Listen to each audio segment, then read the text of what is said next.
यदा यदा हि धर्मस्य ग्लानिर्भवति भारतः अभ्युत्थानम् अधर्मस्य तदात्मानं सृजाम्यहम् परित्राणाय साधूनां विनाशाय च दुष्कृताम् धर्म संस्थापनार्थाय संभवामि युगे युगे। दोस्तों, अगर आप मानते हैं कि ब्रह्मांड में कहीं भगवान का वास है तो पूरा वीडियो जरूर देखें।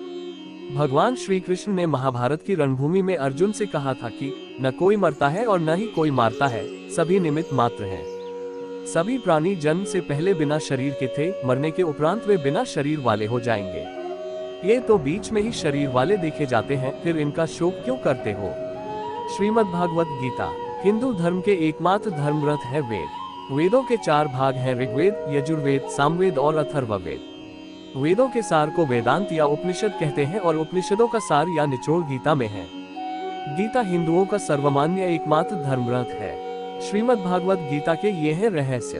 1. गीता के ज्ञान को भगवान श्री कृष्ण ने अर्जुन से कुरुक्षेत्र में खड़े होकर दिया था। ये श्री कृष्ण अर्जुन संवाद नाम से विख्यात है। 2.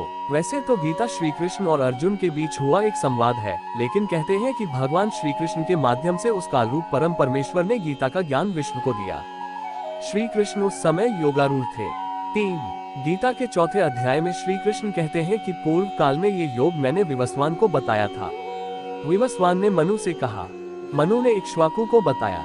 यूं पीढ़ी दर पीढ़ी परंपरा से प्राप्त इस ज्ञान को राजर्षियों ने जाना, पर कालांतर में ये योग लुप्त हो गया और अब उस पुराने योग को ही तुम्हें पुनः बता रहा हूँ। परंपरा से यह ज्ञान सबसे पहले विवस्वान सूर्य को मिला था, जिसके पुत्र वैवस्वत मनु थे। 5. श्री कृष्ण के गुरु घोर अंगिरस थे। घोर अंगिरस ने देवकीनंदन श्री कृष्ण को जो उपदेश दिया था, वही उपदेश श्री कृष्ण ने गीता में अर्जुन को दिया है। छांदोग्य उपनिषद में उल्लेख मिलता है कि देवकी पुत्र कृष्ण घोर अंगिरस के शिष्य हैं और वे गुरु से ऐसा ज्ञान अर्जित करते हैं जिससे फिर कुछ भी ज्ञातव्य नहीं रह जाता है। यद्यपि गीता द्वापर युग में महाभारत के युद्ध के समय रणभूमि में किंकर्तव्य विमूढ़ अर्जुन को समझाने के लिए भगवान श्री कृष्ण के द्वारा कही गई थी, किंतु इस वचनामृत की प्रासंगिकता आज तक बनी हुई है।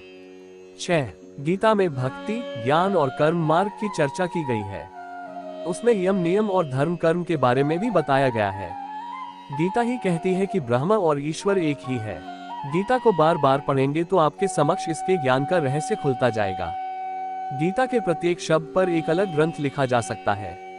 गीता में सृष्टि, उत्पत्ति, जीव विकास क्रम, हिंदू संदेवाह क्रम, मानवोत्पत्ति, योग, धर्म, कर्म, ईश्वर, भगवान, देवी देवता, उपासना, प्रार्थना, यम, नियम, राजनीति, युद्ध, मोक्ष, अंतरिक्ष, आकाश, धरती, संस्कार, वंश, कुल, नीति, अर्थ, पूर्वजन्म, जीवन प्रबंधन, राष्ट्र निर्माण, आत्मा, कर्म सिद्धांत, त्रिगुण की संकल्पना, सभी प्राणियों में मैत्री भाव आदि सभी की जानकारी है। श्रीमद् भगवद गीता योगेश्वर श्री कृष्ण की वाणी है। इसके प्रत्येक श्लोक में ज्ञान रूपी प्रकाश है, जिसके प्रस्फुटित होते ही अज्ञान का अंधकार नष्ट हो जाता है।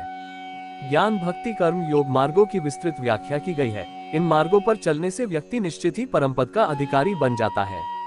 7. 3112 ईसा पूर्व हुए भगवान श्री कृष्ण का जन्म हुआ था। कलियुग का आरंभ शक संवत से 3176 वर्ष पूर्व की चैत्र शुक्ल एकम प्रतिपदा को हुआ था। वर्तमान में 1945 शक संवत है। आर्यभट्ट के अनुसार महाभारत युद्ध 3137 ईसा पूर्व में हुआ। इस युद्ध के 35 वर्ष पश्चात भगवान कृष्ण ने देह छोड़ दी थी, तभी से कलियुग का आरंभ माना जाता है। उनकी मृत्यु एक बहेलिये का तीर लगने से हुई थी। तब उनकी उम्र 119 वर्ष थी। इसका मतलब कि आर्यभट्ट की गणना अनुसार गीता का ज्ञान 5154 वर्ष पूर्व श्री कृष्ण ने अर्जुन को दिया था। 8. हरियाणा के कुरुक्षेत्र में जब ये ज्ञान दिया गया तब तिथि एकादशी थी। संभवतः उस दिन रविवार था। उन्होंने ये ज्ञान लगभग 45 मिनट तक दिया था। गीता में श्री कृष्ण ने 574, अर्जुन ने 85, संजय ने 40 और धृतराष्ट्र ने 1 श्लोक कहा है। 9. गीता की गणना उपनिषदों में की जाती है, इसीलिए इसे गीतोपनिषद भी कहा जाता है। दरअसल यह महाभारत के भीष्म पर्व का हिस्सा है। महाभारत में ही कुछ स्थानों पर उसका हरिगीता नाम से उल्लेख हुआ है। 10. श्री कृष्ण ने गीता का ज्ञान अर्जुन को इसलिए दिया क्योंकि वह कर्तव्य पथ से भटकर सन्यासी और वैरागी जैसा आचरण करके युद्ध छोड़ने को आतुर हो गया था, वह भी ऐसे समय जबकि सेना मैदान में डटी थी। ऐसे में श्री कृष्ण को उन्हें उनका कर्तव्य निभाने के लिए ये ज्ञान दिया। गीता को अर्जुन के अलावा और संजय ने सुना और उन्होंने धृतराष्ट्र को सुनाया। 11. गीता एकमात्र ऐसा ग्रंथ है जिस पर दुनिया भर की भाषा में सबसे ज्यादा भाष्य, टीका, व्याख्या, टिप्पणी, निबंध, शोध ग्रंथ आदि लिखे गए हैं। आदि शंकराचार्य, रामानुज, रामानुजाचार्य, बाल गंगाधर तिलक, महात्मा गांधी, स्वामी चिन्मयानंद, चैतन्य महाप्रभु, ओशो, रजनीश, श्रीराम शर्मा आचार्य आदि सैकड़ों विद्वानों ने गीता पर भाष्य लिखे या प्रवचन दिए हैं। लेकिन कहते हैं कि ओशो, रजनीश ने जो गीता पर प्रवचन दिए हैं वह दुनिया के सर्वश्रेष्ठ प्रवचन है। किस समय किसने गीता को महाभारत से अलग कर एक स्वतंत्र ग्रंथ का रूप दिया, इसका कोई प्रमाण कहीं नहीं मिलता। आदि शंकराचार्य द्वारा भाष्य रचे जाने पर गीता जिस तरह प्रमाण ग्रंथ के रूप में पूजित हुई है, क्या वही स्थिति उसे इसके पूर्व भी प्राप्त थी, इसका निर्णय कर पाना कठिन है।